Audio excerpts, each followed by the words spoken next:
በስመ አብ ወወልድ ወመንፈስ ቅዱስ አሐዱ አምላክ አሜን። በዚህ በሐዋርያት ሥራ ምዕራፍ 12 ቁጥር 11 ላይ እንዲህ የሚል ቃል አለ። ጌታ መልአኩን ልኮ አዳነኝ ይላል። እስቲ በሉ ጌታ በሉ። መልአኩን ልኮ አዳነኝ። ጮክ በሉ ጌታ መልአኩን ልኮ ምን አለኝ? ምን አለኝ? ማን ምን ልኮ? መልአኩን ልኮ ምን አለኝ? እስቲ ሄዳናችሁ ባካችሁ አመስሉ። ጌታ መልአኩን ልኮ አዳነኝ። እንዲሁም ለማረጋገጥ ይህንን ኃይለ ቃል እንዳዳነኝ አሁን አወቅሁ የሚል ሐሳብ አለው። ቅዱስ ጴጥሮስ ነው የተናገረው። ጌታ መልአኩን ልኮ ከሄሮድስ እጅ እንዳዳነኝ አሁን አወቅሁ እያለ ይናገራል። የጌታ መልአክ ወደኛ ለምን ይላካል? ሶስት ሐሳቦችን አንስተን ትምህርታችንን እንጠቀልላለን። ሰፊ ጊዜ ወይም ሰፊ ሰዓት ቅድምም ስለተማረን ማድከም እንዳይሆን ነው። በእርግጥ ቤተክርስቲያን የምንመጣበት ዋናው ዓላማ ወንጌል ሰምተን ሥጋውን በልተን ደሙን ጠጥተን መንግሥቱን ለመውረስ ነው። ቀጣይ ያሉት ተግባራቶች ሁሉ እኛ እንድንባረክባቸው፣ በረከት እንድናገኝባቸው፣ ከእግዚአብሔር ጋር ኑሯችን ሕይወታችን እንዲጠነክር የምንሰራው ወይም የምናገለግለው አገልግሎት ነው። ዓላማችን ወንጌል ለመስማት ነው የምንመጣው። ብዙ ሰው ይጠይቃል። እርግጥ ነው ወንጌል አስተምሩን፣ ስለ ቆርቆሮ፣ ስለ ሚስማር፣ ስለ ድንጋይ አታውሩልን ብለው አሁን በሚዲያ የሚጮሁ ሰዎች አሉ። ስለ ሚስማር፣ ስለ ቆርቆሮ፣ ስለ ድንጋይ ምናወራላችሁ ወገኖቼ? ቤታችሁ ያስቀመጣችሁትን ገንዘብ አውጥታችሁ ለእግዚአብሔር ክብር ሰጣችሁ ክብር እንድታገኙና እንድትባረኩበት እንጂ እናንተን ለማሰልቸት ለማድከም አይደለም። ወንጌል ያልተሰበከበት ዘመን የለም። መስማት ስላቆምን ነው እንጂ ጆሮአችን እንደ ዲሽ ቆሞ ልባችን ከጆሮአችን ጋር ሳይገናኝ ማዳመጥ ስላቆመ ብዙ ሰው ወንጌል ቤተክርስቲያን ያልሰበከች ስለሚመስለው ተች ሆኗል። ሚዲያ ላይ ወጥቶ ወገኖቼ ወንጌል ንገሩን ይላል። መቼ ነው ያቆመችው ቤተክርስቲያን? አንድም ቀን ከወንጌል ዞር ያለ ሐሳብ የላትም። ቅዳሴዋ አሐዱ ተብሎ ተጀምሮ እቱ በሰላም ግቡ እስከሚባል ድረስ ወንጌል ነው። በሰላም ግቡ የሚለውን ሐሳብ ሰላም ለእናንተ ይሁን በሚለው ሐሳብ መጽሐፍ ቅዱስ ላይ ስንማረው እናውቃለን። ቅዳሴዋ ወንጌል ነው። ኪዳኗ ወንጌል ነው። ሰዓታቷ ወንጌል ነው። የአባቶቻችን ቁመት ወንጌል ነው። ወንጌል ሳይነገርበት ያለፈበት ዘመን የለም። ወንጌል እንድንሰማ መድኃኔዓለም ልባችንን ይክፈትልን። አሜን በሉ። ይክፈትልን። ብዙ ሰው ይተቻል። ተች ሆነ። ተች ከመሆን መድኃኔዓለም ይጠብቀን። አባቱን የሚሰድብ ትውልድ በዛ። አባቱን የሚነቅፍ ትውልድ በዛ። ለአባቱ ክብር የማይሰጥ ትውልድ በዛ። የሚሳደብ የሚናገር ቤተክርስቲያኒቷን እኔ አውቅልሻለሁ ብሎ በራሱ ልክ የሚሰፋ ትውልድ በዛ። አረ መድኃኔዓለም ይጠብቀን። ሰምተን እንድንጠቀም መድኃኔዓለም ይርዳል። ጌታ መልአኩን ልኮ እንዳዳነኝ አሁን አወቅሁ እንዳለ ጌታ መልአኩን ልኮ ሁላችንንም እንዲያድነን የእርሱ ቅዱስ ፍቃድ ይሆንልን። ዛሬ የቅዱስ ሚካኤል በዓል በእውነት በየዓመቱ ይከበራል። ዳር ሚካኤል ስንመጣ እናከብራለን። ሰኔ ሚካኤል ስንመጣ እናከብራለን። በዓላቱን ሁሌ ዓመት በመጣ ቁጥር እየቆጠርን ክብረ በዓሉ ላይ እንገኛለን። ብዙዎቻችን ስለ በዓሉ እናውቃለን። አንዳንዶቻችን ደግሞ ለጥያቄ መልስ የለንም፣ ደርሶ መመለስ ስለሆነ ብዙ ጊዜ አንሰማው። እውነት ለመናገር በዓሉ ሰፊ ነው። ዛሬ ተያይዘው ብዙ የምናከብራቸው በዓላቶች አሉ። ስለ ቅዱስ ሚካኤል ግን ጥቂት ነገር እናነሳለን። ጌታ መልአኩን ልኮ እንደሚያድነን እናምናለን። አምነንም ደግሞ መስክረን በእውነት በዚህ ውስጥ ደግሞ ያለፍን ሰዎች በረከቱን ያገኘን የዳንን ሰዎች ምን መሰክርበት ዕለት ነው። ታሪኩማ ሁሌ ይነገራል። በመዝሙረኛው ዳዊት መዝሙር 112 ቁጥር 6 ላይ የጻድቅ መታሰቢያ ለዘላለም ይኖራል እንደሚል ለዘላለም ይነገራል። ለምን? በመዝሙረኛው ዳዊት መዝሙር 9 ላይ እግዚአብሔር ግን የዘላለም አምላክ ነው ይላል። ለዘላለም ቅዱሳኑን ስላከበረ መላእክቱን ስላከበረ ይሄ ትውልድ ቢያልፍ ለቀጣይ ትውልድ ይሄ በዓል ተከብሮ ያልፋል። እኛ ብናልፍ በዓላቶቹ ይከበራሉ፣ ቅዱሳኑ ይመሰገናሉ። ለዘላለም ነው ያለው፣ ለዛሬ አይደለም። የሚቀጥለው ዓመት ቢያደርሰን በዓሉ ይከበራል አይከበርም? ያደርሰና ታዲያ መስክሩት ባካችሁ። ስለዚህ ሁሌ ነው የሚከበረው። ጌታ ሚካኤል አባታችን በዛሬው ዕለት ያዳናቸው ብዙ ሰዎች አሉ። የደረሰላቸው የታደጋቸው ከሞት ያዳናቸው ወደ ሕይወት የመለሳቸው የሞታቸውን ደብዳቤ ወደ ሕይወት የቀየረላቸው ባህር ያሻገራቸው በእውነት በፊቱ ለጸለዩ ሰዎች የደረሰ ታላቁ መልአክ አፎሚያን ሲታደግ ባህራንን ሲታደግ እናያለን በዛሬው ዕለት ወገኖቼ። ሌላም በዓል አለ። በዓሉ ሰፊ ነው። ጥቂት ነገር እናነሳለን። የጌታ መልአክ ወደኛ ይላካል። ለምን ይላካል ወገኖቼ? ሚካኤል የሚለው ስያሜ ዛሬ ሚካኤል እያልን እንጀምራለን። ኢልፍ አላፋት በትልፊት ከሆኑት ከሊቃነ መላእክት አንዱ የሆነው ቅዱስ ሚካኤል በዛሬው ዕለት ይከበራል ወገኖቼ። ይህ ታላቅ መልአክ ስሙም የአምላካችን የመድኃኒታችን የኢየሱስ ክርስቶስን ስም የያዘ የተሸከመ ነው። እንደ እግዚአብሔር ያለ ማን አለ የሚል ስም አለው።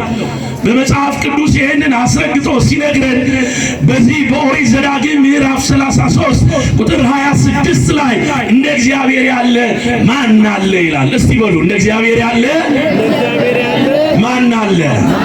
የሚያድን እግዚአብሔር፣ የሚፈውስ እግዚአብሔር፣ ነገሮቻችንን የሚያስተካክል እግዚአብሔር ግን ወገኖቼ መላእክቱን ወደኛ ይልካል፣ ያዛቸዋል እንዲያድኑን፣ እንዲጠብቁን፣ እንዲፈውሱን። ብዙ ሰው ይከራከራል፣ ብዙ ሰው ይጣላል። እግዚአብሔር አዳኝ መሆኑን እንመሰክራለን። አምላካችን መድኃኒታችን ኢየሱስ ክርስቶስ የሚያድን መሆኑን ሁላችንም በዚህ በመዝሙረኛው ዳዊት መዝሙር 3 ቁጥር 8 ላይ ማዳን የእግዚአብሔር ነው ይላል። ማዳን የማን ነው? ታዲያ ቅዱስ ሚካኤል ለምንድን ነው የሚያድነው እያልን የምንዘምርለት የምንመሰክርለት? ሳያድን ቀርቶ ነው? ስላልገባቸው ነው። እናየዋለን፣ እንመለሳለን። ወደ ዋናው ሐሳባችን እንምጣ። ጌታ መልአኩን ልኮ እንዳዳነኝ አሁን ያወቅሁ ያሉት ቅዱስ ጴጥሮስ ነው።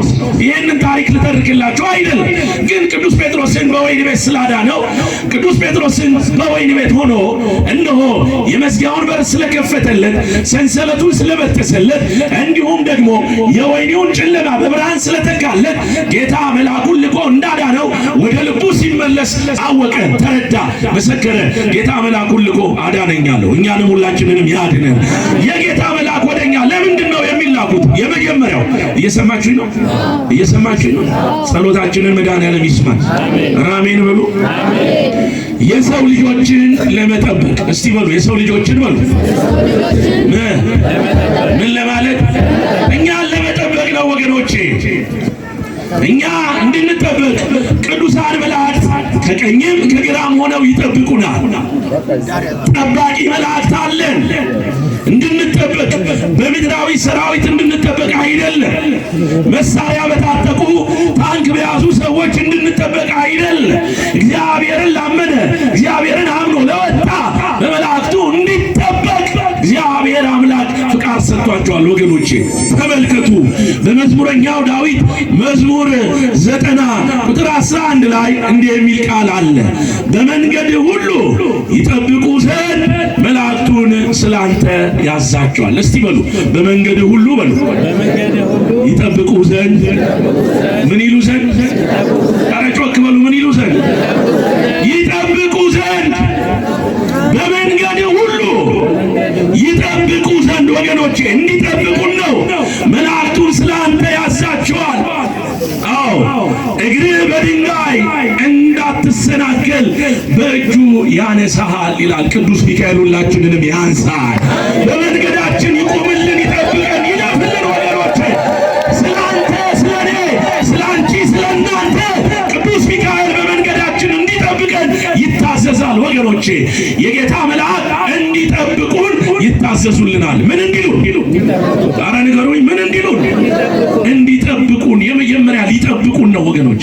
መላእክት ሊጠብቁን፣ መላእክት እኛን ሊታደጉን፣ ሊጠብቁን፣ በመንገዳችን እንቅፋት እንዳይነካ፣ በኑሯችን፣ በሕይወታችን፣ በውጣ ውረድ ውስጥ ሁሉ እንናልፍ ሊጠብቁን ወደኛ ይላካሉ። ተመልከቱ ሌላ ማረጋገጫ በኦሪት ዘጸአት ምዕራፍ 23 ቁጥር 24 ላይ እንዲህ የሚል አለ። በመንገድህ ይጠብቁ ዘንድ እስቲ በሉ ድገሙት እስቲ። ይገርማል እኮ በምን ይጠብቁ ዘንድ?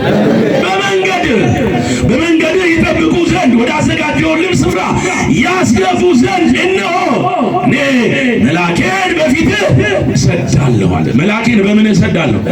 አሁን ቅዱስ ሚካኤል እኮ ከኛ ፊት ቆሟል። እናንተ ቅዱስ ሚካኤል እኮ ከኛ ጋር ቆሟል እኮ። ቅዱስ ሚካኤል እኮ በእኛ ሕይወት ውስጥ እኮ አለ። ቅዱስ ገብርኤል፣ ቅዱሳን መላእክት በመንገዳችን ይጠብቁን ዘንድ መልአኬን በፊት እልክልሃለሁ። አቤት መታደል ወገኖቼ! ብዙ ሰዎች ያማረ በር ሰርተው በበራቸው ላይ ዘበኛ አቁመዋል። ሌባ እንዳይገባ ደግሞ በራቸውን በጥሩ የሾህ አጥር አጥረውታል። ከዛም ያልፉና በግቢያቸው ደግሞ ቆንጆ ውሻ አስረዋል። ከዛም አልፈው ደግሞ ወገኖቼ ራስጌያቸው ላይ ቆንጆ ሽጉጥ አስቀምጠዋል። ግን ይሄን ሁሉ አልፎ ሌባ ሊገለን ይችላል አይችልም? ይችላል አይችልም? የሚጠብቅ ማን ነው? አዎ የሚጠብቀኝ አይተኛም አያንቀላፋም እንዳለ ወገኖቼ እንቅልፋችንን ተኝተን በሽጉጥ አይደለም ልንጠበቅ የሚገባው። አዎ በእግዚአብሔር መልአክ ነው። ስለዚህ በእንቅልፋችሁ ውስጥም በኑሯችሁ ውስጥም ጌታ ሆይ መልአክን ወደ እኔ ላክልኝ ልንል ይገባል። የመጀመሪያው በመንገዳችን ሊጠብቁን በሕይወታችን ሊጠብቁን ይላካሉ። ሁለተኛው እሷን ጥላ ዝቅ ታደርግልኝ ወንድም ዝቅ አድርጋት። ሁለተኛው ጸሎታችንን ሊያሳርጉልን። እየሰማችሁ ነው? ጸሎታችንን ምን አሁን እዚህ መጣችሁ ትጸልያላችሁ አትጸልዩ? ነገሩኝ እንጂ በማርያም ትጸልያላችሁ አትጸልዩ? ነውስ እንደው ዝም ብላችሁ ደርሳችሁ ነው የምትመለሱት? እንደያዛችሁት ስልክ ወይም ደግሞ እንደያዛችሁት ጥላ ደርሶ መመለስ እንዳይሆን። አንዳንድ ሰው ደርሶ አቡነ ዘበሰማያት ሳይደግም የሚመለሳል። አንድ አቡነ ዘበሰማያት ሳትደግሙ የምትመለሱ ሰዎች ትኖራላችሁ። ግዴላችሁ የልባችሁን መሻት የሚያውቅ ጸሎታችሁን ደግሞ ተቀብሎ በእግዚአብሔር ፊት ያሳርግ የተዘጋጀ መልአክ አለ። እሱም ሚካኤል ነው። ክብርና ምስጋና ለአምላካችን ይሁን። ይህ ታላቅ መልአክ ተመልከቱ። በራዕየ ዮሐንስ ምዕራፍ 8 ቁጥር 3 ላይ እንዲህ ይላል። ሌላም መልአክ መጣና የወርቅ ጽና ይዞ በመሠዊያው አጠገብ ቆመ። በዙፋኑም ፊት ባለው የወርቅ መሠዊያ ላይ ለቅዱሳኑ ሁሉ ጸሎት እንዲጨምር ብዙ ዕጣን ተሰጠው። የዕጣኑም ጢስ ከቅዱሳኑ ጸሎት ጋር ከመልአኩ እጅ ወደ እግዚአብሔር ፊት ወጣ አለ። ከማን እጅ ንገሩኝ እንጂ ወደ ማን ፊት ወጣ? ወደ እግዚአብሔር ፊት ወጣ። የምንጸልየው ጸሎት መሬት ጠብ የሚል አይደለም። አባቶቻችን ካህናት የሚጸልዩት ጸሎት እንዲሁ በቀንዶ አይደለም። እቺ ቤተ ክርስቲያን ጥንቅቅ ብላ ያለቀች የተሰራች ነች። አልፎ ተርፎ ስለ ሀገር ትጸልያለች። አልፎ ተርፎ የወንዙን ውሃ ሙላልን ብላ ትጸልያለች። የሰማይ መስኮት ተከፍቶ ዝናባት እንዲዘንቡ ትጸልያለች። ስለኛ ሕይወት ትጸልያለች። ስለ ወታደር ትጸልያለች። ሀገር ስለሚጠብቅ ድንበር ስለሚያስከብር ትጸልያለች። ወገኖቼ ይሄ ሁላ ጸሎት የሚያርገው በመልአኩ እጅ ወደ እግዚአብሔር ፊት ከፍ ሲል ነው። አመስግኑት አባካችሁ። ጸሎታችንን ቅዱስ ሚካኤል ይቀበለን። አሜን በሉ። አዎ ይቀበለን ወገኖቼ። ስለኛ ሁሉ የሚነሳው ያ ታላቁ መልአክ በእኛ ሁሉ ፊት ይቆማል። ስለኛም ስለ ጸሎታችን ወገኖቼ ውጤት ሊያሰጠን በእግዚአብሔር ፊት ይቆማል። እሱም ሚካኤል፣ እሱም ቅዱስ ገብርኤል። ወገኖቼ በዚያን ዘመን ስለ ሕዝብ ልጆች የሚቆመው ሚካኤል ይነሳል አለ። ማን ይነሳል? አቤት ስለ እኔ ይነሳልኝ የምትሉ እስቲ እጃችሁ ነው። ቅዱስ ሚካኤል ስለ እኔ ይነሳልኝ የምትሉ፣ አዎ ስለ እኔ ይነሳልኝ። አመስግኑት በደንብ አድርጋችሁ። ስለ ሁላችሁ ይነሳልኝ። ስለ ሀገራችን ኢትዮጵያ ቅዱስ ሚካኤል ይነሳልን።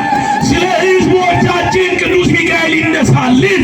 ስለ ቤተ ክርስቲያናችን ክብር ቅዱስ ሚካኤል ይነሳልን።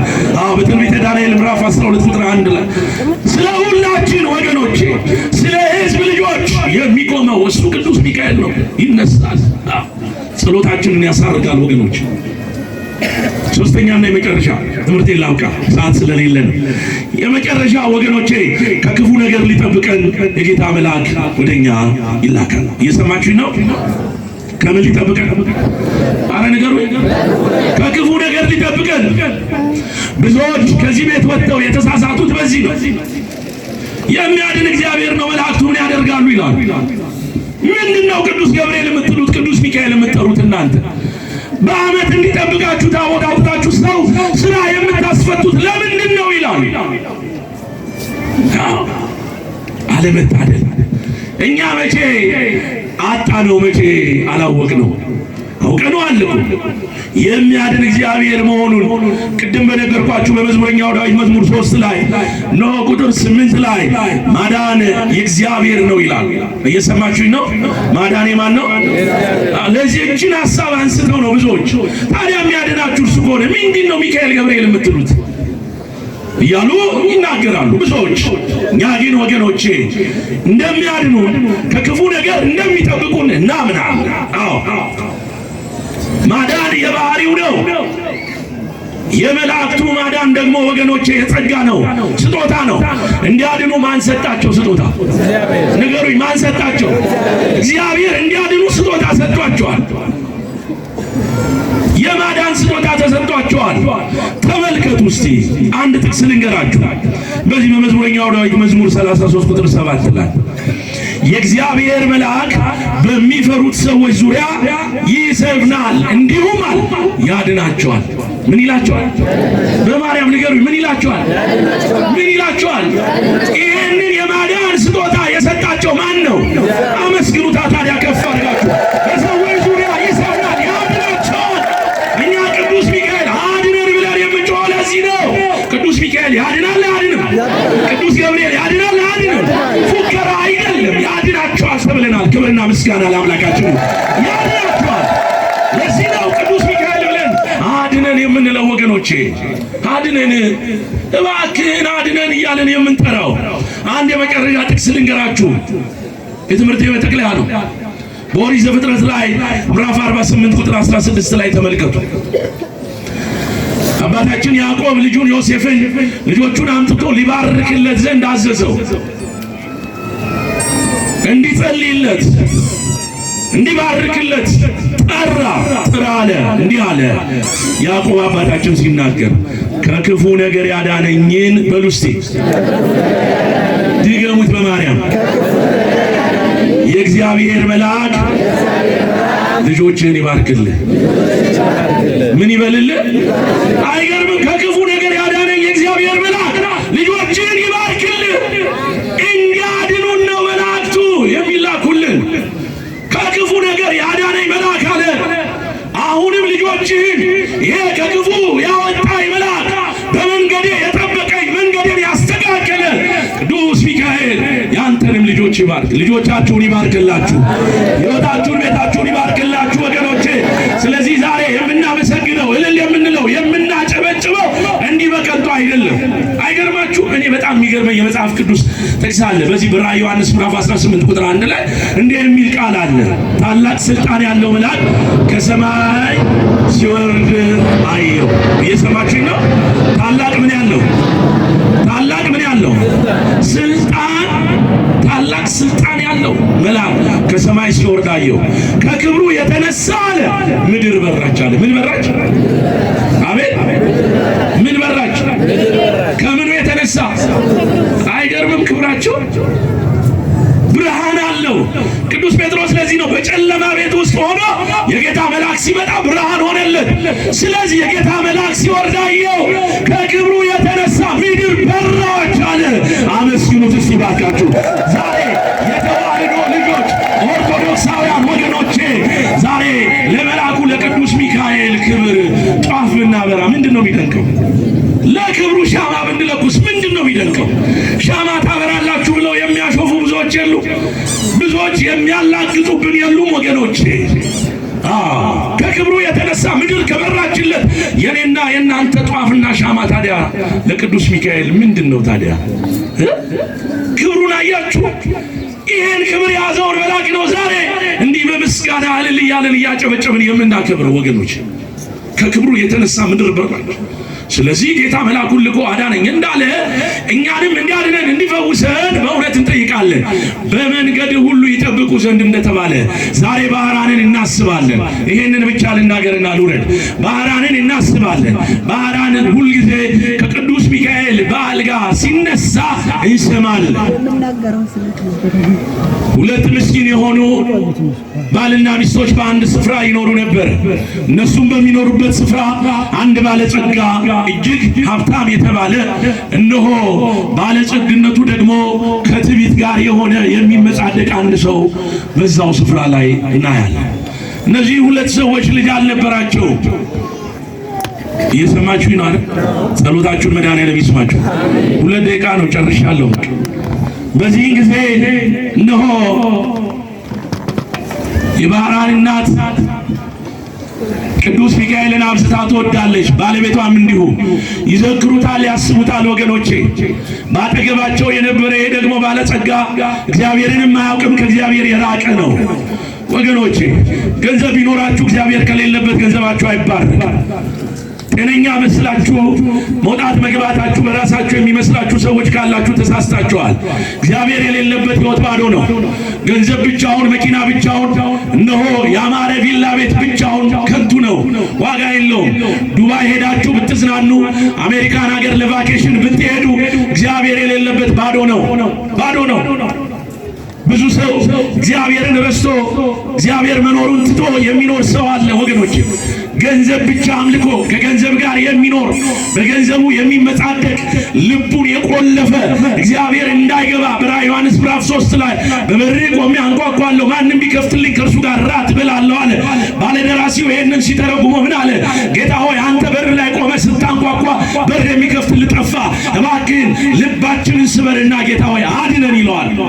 ልባቸው መሰበር ያለበት፣ ልባቸው ለእግዚአብሔር መንበርከክ ያለበት ብዙ ሰው አለ ከኔ ጀምሮ።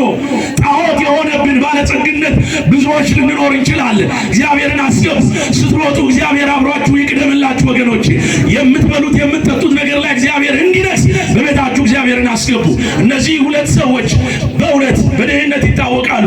ካላቸው ነገር ላይ ግን ቅዱስ ሚካኤልን በዓል ያከብራሉ፣ ይዘክራሉ፣ ይሰጣሉ። ወገኖች መስጠት ያስባርካል። ካላችሁ ነገር ላይ የእግዚአብሔርን ስም ለሚጠራ ሰው መመጽወት በረከት ያስገኛል እንጂ አያሳጣም፣ አያጎልም። የጎደለብን ይመስለናል ብዙዎቻችን። ለዚህ ነው ትላንትና ከአንዱ ቤት እንጀራ ከአንዱ ቤት ወጥ አምጥተን የምንበላ ሰዎች ዛሬ በራችንን የቆለፍ ነው። መስጠት ስለተውን ነው። ትላንትና ገበያ ደርሰው የሚመጡ እናቶቻችን ዘንቢል ለተሸከመላቸው ገንዘብ ቢያጡ እነሆ ትኩስ እንጀራ በበርበሬ አብልተው ቀዝቃዛ ውሃ ጠጥተው ይሸኙ ነበር። ዛሬ በሮቻችን ተዘግተዋል። መስጠት አቁመናል። እግዚአብሔር እንድንሰጥ ልባችንን ይክፈትልን። አዎ ይክፈትልን መድኃኔዓለም። አዎ ስጡ ልላችሁ ፈልጌ አይደለም፣ መንደርደሪያ ሐሳብ አይደለም። እውነታው ግን ይሄ ነው። የብዙዎች በር ተቆልፎ ብዙዎች የሚያለቅሱበት ዘመን ላይ እያየን ነው። አንዳንዶች ጋር አዎ ምን አዲስ ነገር አለ? ተመልከቱ። ይህ ባለጸጋ በዛ መንደር ላይ ይኖራል። እነዚህ ሁለት ሰዎች ያቺን ከሚወዳት ባለቤቱ እነሆ ልጅ ሊያገኝ ጸልየዋል። ልጅም እግዚአብሔር ሰጣቸው። እነሆ ልጆች እግዚአብሔር ስጦታ ስለሆኑ በመዝሙረኛው ዳዊት መዝሙር 127 ላይ ሕፃናት የእግዚአብሔር ስጦታዎች ናቸው፣ ልጆች የእግዚአብሔር ስጦታዎች ናቸው። ተመልከቱ፣ ጸነሰች። በዚህን ጊዜ በጽንሰት ወራቷ ላይ ወለጇ ሊደርስ ሲል ባሏ አረፈ። ነገር ግን ይህች ሴት አምርራ ታለቅስና ትጸልይ ነበረ። ጌታ ሆይ በውስጤ ያለውን ጽንስ እባክህ በሰላም እንዲመጣ እኔንም እንዲጦር ይህን ልጅ ስጠኝ፣ ባለ የለም እያለች ለብቻዋ ታለቅስ ነበር። ጸሎታንም እግዚአብሔር ሰማላት። ቅዱስ ሚካኤልን በቤቷ ላከላት። በቤታችን ቅዱስ ሚካኤል ይላክልን። አሜን የምትሉ ብቻ አጨብጭባችሁ አመስግኑት።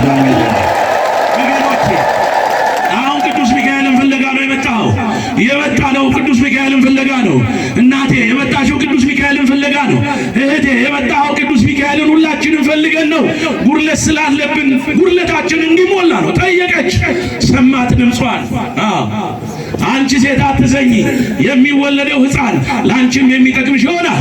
እነሆ በዚህ አካባቢ ያለውን የባለጸጋውንም ሀብት ንብረት የሚወርስ ልጅ ይሆናል። አለና ነገራት።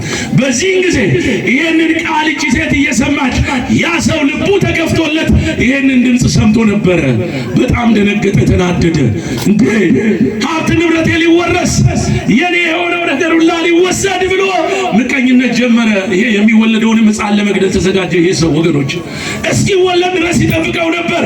ሕፃኑም ተወለደ። ሕፃኑ መወለዱ አልቀረም። ያቺ ሴት ደግሞ ደሃም ስለነበረች ምንም ስለሌላት የምታስተዳድርበት የምታሳድግባት ገንዘብ አልነበራትም። የቅዱስ ሚካኤልን ምስክር መዘከር ትፈልጋለች። ታዲያ ይህ ሰው ጉድለቷን አወቀና ወደ ቤቷ ሄደ። አንቺ ሴት ልጁን የምታሳድግበት የለሽም፣ እኔ ላሳድግልሽ አምጪ።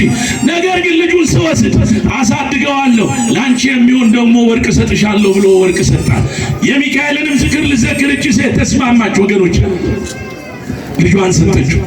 በዚህ ጊዜ ይህ ሰው አገኘሁት፣ ሀብት ንብረቴን የሚወርሰው እሱ ነው፣ ስለዚህ አይጠቅመኝም ልግደለው አለና በቁመቱ ልክ ሳጥን ሰርቶ ወደ ባህር ዳርቻ ወሰደና ያንን ሕፃን ጣለው ይላል። እየሰማችሁ ነው? ለማሳጠር ነው። ጣለው። በቃ ከዚህ በኋላ አያስፈልግም ይሞታል አለ።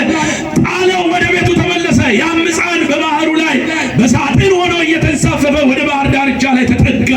በዚህን ጊዜ የእረኞች አለቃ የሆነው እረኛ የሆነው ከብቶቹን አሰማርቶ ወደ ባህሩ ዳርቻ ላይ በተጠጋ ጊዜ ያንን ሳጥን ይመለከተዋል። ሮጠ፣ ሳጥኑን አነሳ፣ ወደ ቤቱም ወሰደው።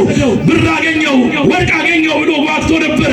ሲከፍተው ከብር በላይ ከወርቅ በላይ የሆነ አይኑ ቁልጭ ቁልጭ የሚል ቆንጆ ሕፃን ተመለከተ። አገኘ፣ ሕፃን አገኘ።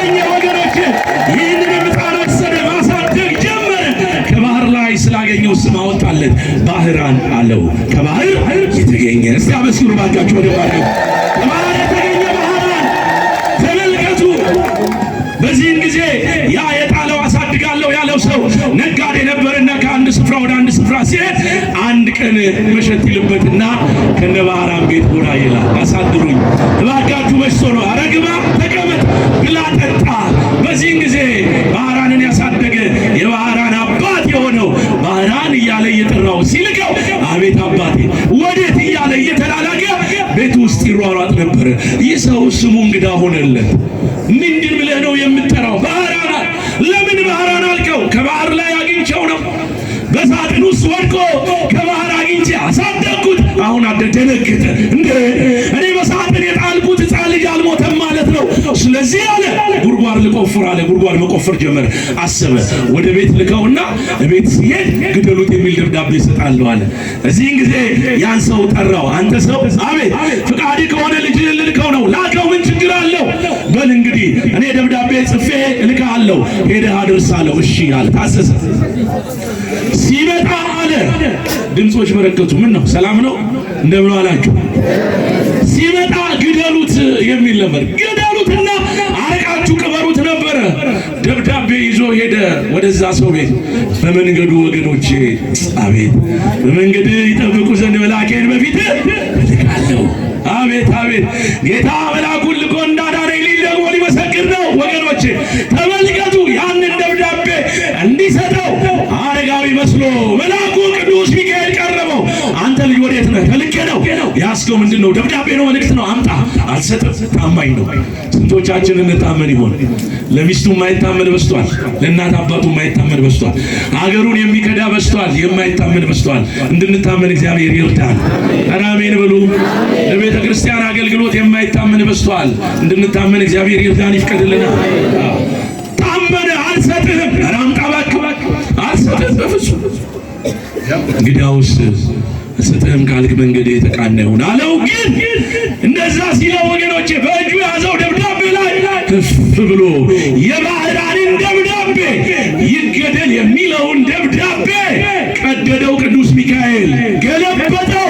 ይህ አለ ይህ ብላቴና ወደ ቤቴ በደረሰ ጊዜ ወገኖቼ ልጄን ዳሩት አለ። ልጄን ምን በሉት? አቤት እኛ እናለቅሳለን፣ እግዚአብሔር ያዘጋጀልን ግን ብዙ እኮ ነው እናንተ። እኛ ጎንበስ እንላለን፣ አንገታችንን ደፍተን ረሳን እንላለን፣ ሞትን አለቀልን እንላለን። እግዚአብሔር ግን ሰርግ ደግሶ ይጠብቀናል። ወገኖች ልጆች አትጨነቁም ይላል፣ አታጡም፣ በእናንተ ላይማ ማንም አይሰለጥንም ይላል እግዚአብሔር። አዎ ልጁን እንዲድሩለት ደብዳቤውን ቀየረው። ያለውን ሀብት ንብረት እንዲያወርሱት ደብዳቤውን ቀየረ። ወገኖች ስርዓት